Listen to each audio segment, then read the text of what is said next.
Mais cette histoire, c'est un peu la plus triste, mais aussi la plus belle qu'on peut raconter de cette période-là, parce que c'est l'histoire d'un rêve qui se termine sur un match. Il y a un moment, il y a un instant où les titres s'écroulent. Et la chose incroyable, c'est que c'est pas un titre qui est perdu à la dernière journée, à l'avant-dernière journée.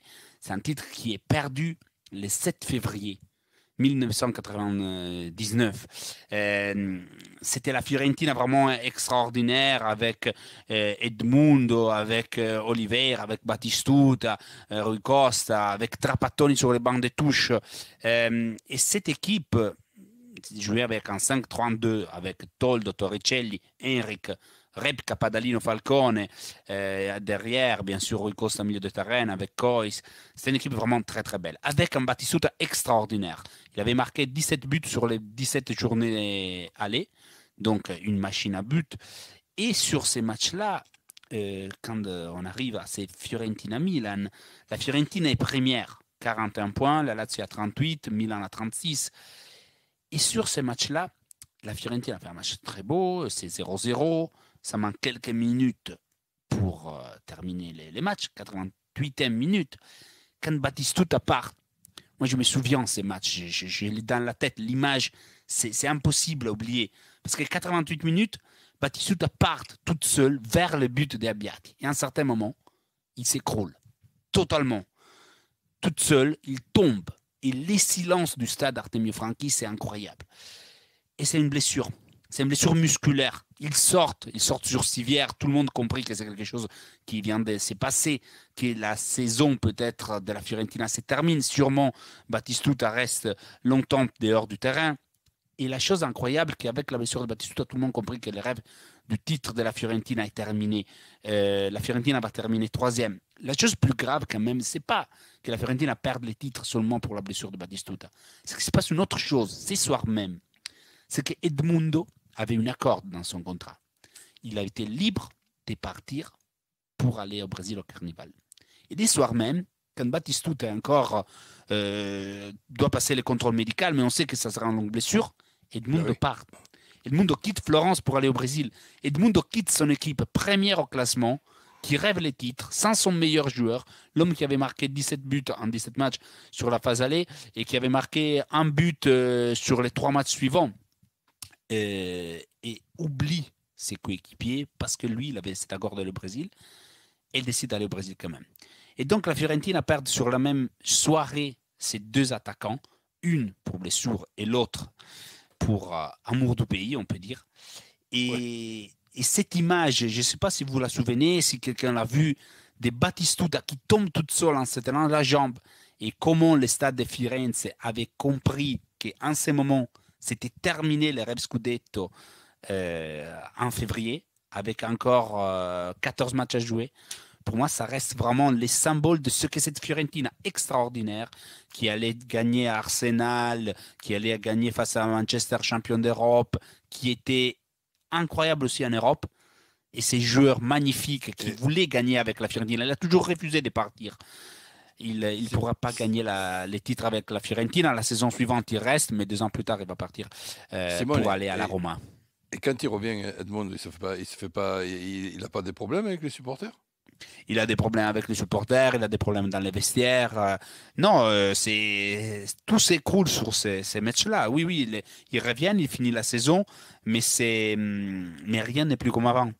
Avant, il y avait tu sais, on ne peut pas dire petite équipe parce que c'est une grande équipe et c'était une équipe qui pouvait gagner. Mais quand tu es outsider quand même et tu joues au-delà de tes limites, du moment où il y a une petite chose qui va interrompre ta série extraordinaire. La Fiorentina avait gagné 16 matchs consécutifs à domicile. C'était sur une série de 16 victoires consécutives à domicile avant ces matchs face au Milan.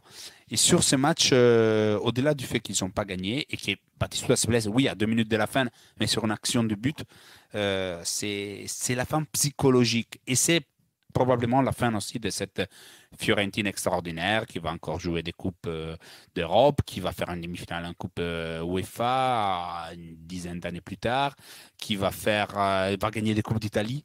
Mais à partir de là, on n'a plus jamais vu une Fiorentina vraiment être à la hauteur des autres sœurs italiennes et rêver les titres parce que Batistuta, pour moi, c'est l'avant-centre qui m'a plus Ah, marqué de cette c'est période-là. monstrueux. Avant Ronaldo, Mais- pour Alors, moi, c'est l'avant-centre plus fort ouais, que j'ai vu en alors Italie.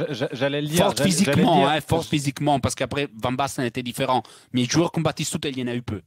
J'allais Très le peu. dire, Simonet, si vous êtes né après 95, que vous n'avez pas connu Batistuta et que vous avez un peu de temps, que vous êtes en zone rouge, que le collège ne va pas reprendre, ou voilà, n'hésitez pas. C'est l'archétype d'un football, d'un autre football, du football de ces années-là. Mais qu'est-ce que c'était beau, avec des stats absolument hallucinantes. Avec la Fiorentina, il a joué 333 matchs, 207 buts. C'est-à-dire 2 buts tous les 3 matchs.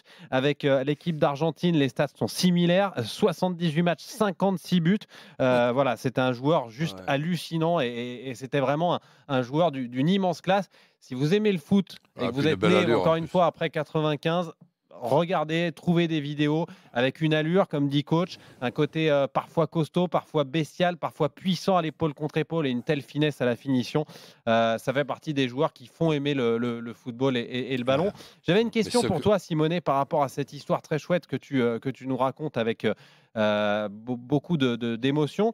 Est-ce que finalement, c'est pas plus que le calcio qui s'est envolé pour la Fiorentina? Est-ce que si la Fio avait remporté ce calcio-là, la Fio n'aurait pas pu devenir l'un de ces grands clubs type Milan AC, type Inter, type Juve? Est-ce qu'elle n'aurait pas pu s'inviter dans le bal des grands si elle avait pris ce titre à cette époque-là?